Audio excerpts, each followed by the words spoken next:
issue when those flights don't come in, then they can't go out, which can add to this chain reaction, as we know. CNN aviation safety analyst, former FAA safety inspector, David Susi, joining us now in the conversation. So, David, just let's step back for a minute. We don't know the exact cause at this point, but this system that we've been talking about all morning, this NOTAM system, just walk us through what it does and why it is so important for pilots. Well, what it does is it centralizes all of the information that a pilot might need, any kind of things that are abnormal in the system. It doesn't tell them, hey, the system's ready to go. It says, if you're going from Denver to DC, then anything that's in between there, you could have cranes that are in a local area around an airport. You might have any kind of information about construction at the airports. You might have anything in between there that might affect your flight. But the important thing to point out is that it only points out the abnormal things. It doesn't say the system's good to go. So here's the problem. So if you don't have anything, if something abnormal happens and you don't get that notice, then you don't know if it's safe or not. So that's why the FAA made a precautionary effort to say, look, there's other ways to get this information, but this is how everyone relies. Everyone relies on the NOTAM system, always have. In my 30, 40 years in aviation, I've never known this system to go down. So I think this is a significant problem right now. Mm-hmm.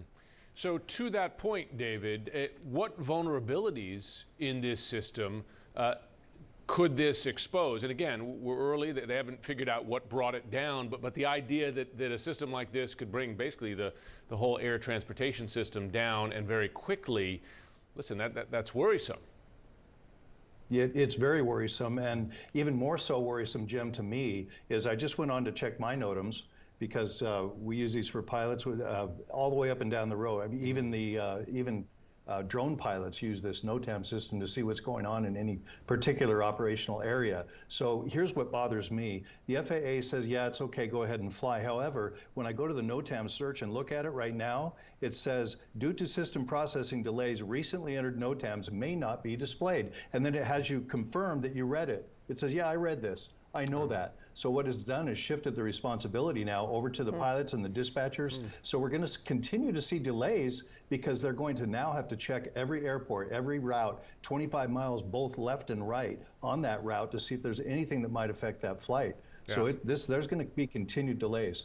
So, David, early on this morning as we were watching this, we saw that, we've heard from passengers in London sitting on the tarmac for 3 hours, but we know of flights that were taking off from Europe. I mean, full disclosure, my mom is in the air right now. She took off from New Haven just before 7 a.m. this morning. There was no notice when she was in the airport, no notice when she was on the plane. So pilots can fly without this information. What does that mean, though, when they're in the air? Who is communicating with them? Is it just the air traffic control towers?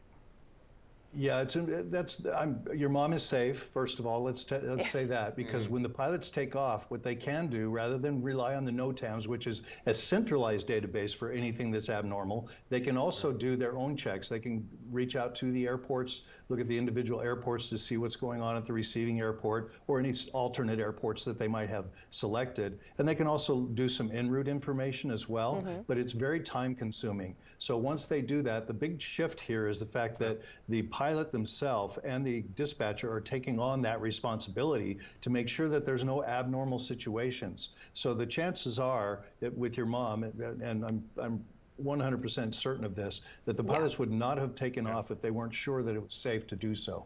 Listen, I'm glad your mom's safe. That's important. And it's good for folks who might be flying now who might say, wait a second, should I be taken off right now in light of this?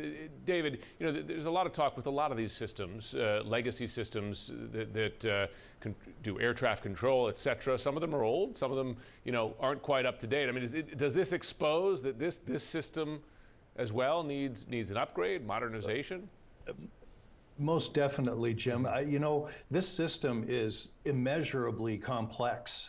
And it gets bigger and bigger and more overloaded. So what happens is people think there's plateaus in technological advancements, and I think that we're stuck at a plateau here. Yeah. I know that there's still air traffic control equipment that was in use back in the 60s that's still at these air traffic control centers. So that's one thing, but these types of systems that are data-driven, that just include data, not operational day-to-day, but store data and report data, those types of systems, there's so many more advances now that could be taken advantage of, but because of budget constraints and what the FAA can and cannot do, it's really put a burden on there. So your technology is advancing, as far as the volume is advancing very rapidly, but the technology is having a hard time keeping up. And the people that run that technology, that's the most difficult thing, because technology moves much faster than the human brain can adapt to it. So that's one of the things that we really concern ourselves with.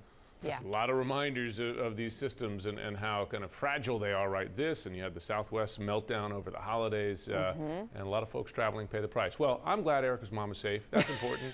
David Susi, good to have you on. That's because Jim knows how much my mom loves Jim Sciutto. But in all seriousness, that is important. Thanks, And Jim, I Erica. think your points about cybersecurity questions and safety there with the software are key as well. Yeah, so it doesn't happen again.